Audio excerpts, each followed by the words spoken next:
तो मैंने कहा सर मैं इतना क्या करता हूँ, मैं अपनी माँ की कसम खाता हूँ, मैं अपने प्रोफेशन की कसम खाता हूँ, अगर मुझे ताली नहीं मिली मैं ये प्रोफेशन छोड़ दूंगा, मैं कभी डायरेक्शन नहीं करूंगा। लेकिन आपको भी कसम खानी पड़ेगी आज, अगर मुझे ताली मिल गई तो आप अपना प्रोफेशन छोड़ देंगे। हर आदमी अमिताभ बच्चन की किस्मत लेके नहीं आता। अमिताभ बच्चन जैसे कोई बहुत कम एक्टर हैं जो इतना काम करते हैं इतनी डेडिकेशन के साथ।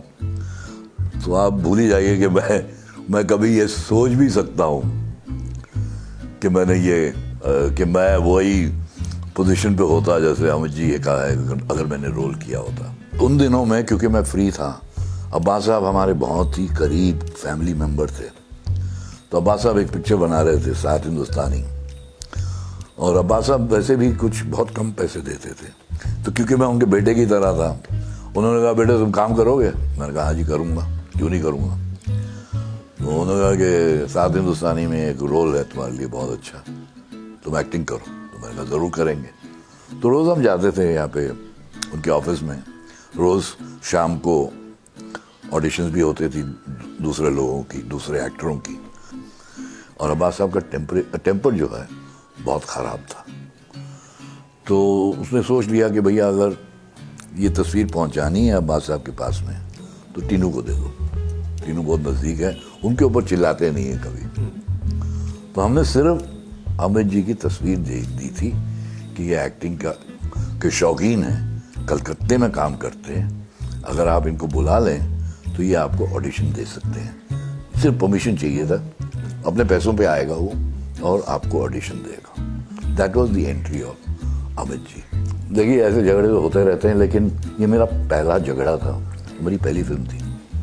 उन दिनों में मैं एक और फिल्म बना रहा था, दुनिया मेरी जेब में, वो कुछ 5 रील बन गई थी। अमित जी साइन हो गए थे कालिया में।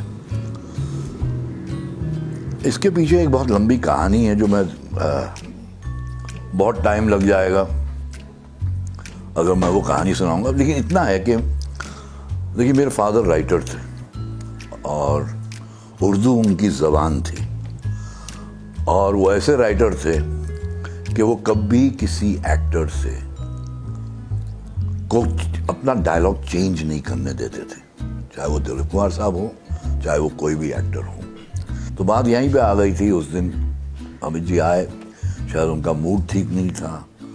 एक मैंने सीन सुना दिया कि ये सीन करने वाला हूँ प्राण साहब के साथ में है, परवीन भाभी के साथ में।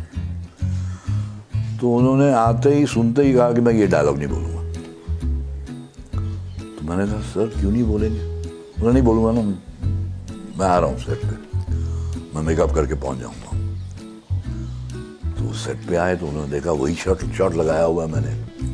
मैं भी बहुत ढीठ किस्म का आदमी था, मैंने भी वही शॉट लगाया जो मुझे वो डायलॉग चाहिए था, उसी डायलॉग से शुरू करने वाला था। तो उन्होंने कहा मुझे कि मैंने तुम्हें कहा ना मैं ये डायलॉग नहीं बोलने वाला हूँ।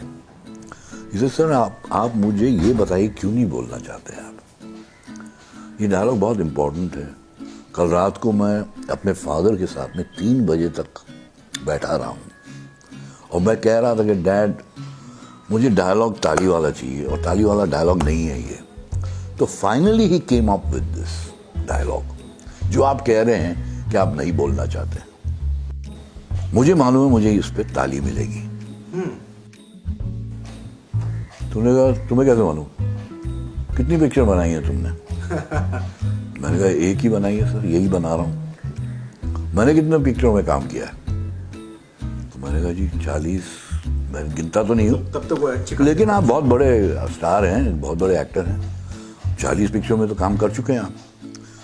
उन्होंने कहा मालूम है हर डायरेक्टर मुझे ये कहता है कि यहाँ पे ताली मिलेगी जनाब, ताली, और जब मैं थिएटर में जाता हूँ ताली हिले है।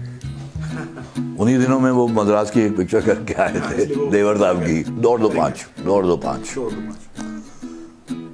तो मैंने कहा सर मैं इतना कह सकता हूँ, मैं अपनी माँ की कसम खाता हूँ, मैं अपने प्रोफेशन की कसम खाता हूँ, अगर मुझे ताली नहीं मिली मैं ये प्रोफेशन छोड़ दूंगा, मैं कभी डायरेक्शन नहीं करूंगा। लेकिन आपको भी कसम खानी पड़ेगी आज, अगर मुझे ताली मिल गई तो आप अपना प्रोफेशन छोड़ देंगे। आइए, अरे बाप रे।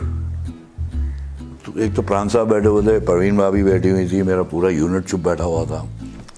काम नहीं हो रहा था क्योंकि मैं सेट छोड़ के चला गया था। मैंने ये कहा था कि अगर आप डायलॉग नहीं बोलेंगे मैं सेट छोड़ के चला जाऊँगा, आप कोई और डायरेक्टर ले लीजिए। तो मुझे रोक दिया था इकबाल सिंह प्रोड्यूसर ने। उन्होंने कहा अंदर काम नहीं चल रहा है ना तो बेटर रहो। इतने में मुझे बुला लिया था वापस अमित जी ने, जब ये कन्फ्रंटेशन हुआ। तो उन्होंने जब ये सुना कि मैं उनसे कह रहा हूँ कि आप अपना प्रोफेशन छोड़ देंगे, वो झटके से उठे। तो वो हैं 6'4", मैं ज़रा डर गया कि मुझे मारने के लिए उठे हैं। तो उन्होंने मुझे इग्नोर करके ऐसे ही एक अपना लाइटमैन खड़ा हुआ था, लाइट ऑफ थी क्योंकि मैं लाइट ऑफ करके चला गया था। तो उसने उसको देखा, क्या देख रहे हो भाई, हाँ लाइट ऑन करो। बहुत ढीठ किस्म का डायरेक्टर है, डायलॉग बुलवा के ही रहेगा। बोलता हूँ डायलॉग, चलो लाइट ऑन करो सब। बोलते हैं साहब आइए। सर वो डायलॉग जानना चाहेंगे, वो कौन सा डायलॉग था?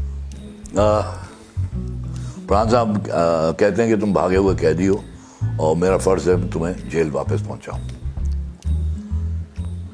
अगर तुम नहीं गए तो इस रिवॉल्वर में जितना लोहा है मैं तुम्हारे सीने में गाड़ दूंगा। अब डायलॉग आता है इनका, तू आतिश दोज़ख से डराता है जिन्हें, वो आग को पी जाते हैं पानी करके। चला दीजिए गोली। ये नहीं बोलना चाहते थे वो कह रहे थे कि यार शेरबाजी क्यों कर रहे हैं यहाँ पे, सीधा आ जाओ ना। मैंने कहा नहीं सर ये तो बोलना पड़ेगा आपको। उन्होंने बोला। मैं जितने भी शोज में गया, जब पिक्चर रिलीज हुई, मैं सिर्फ एक चीज देखने गया कि वहां पे ताली मिलती है कि नहीं मिलती है। जाहिर सी बात है। और हम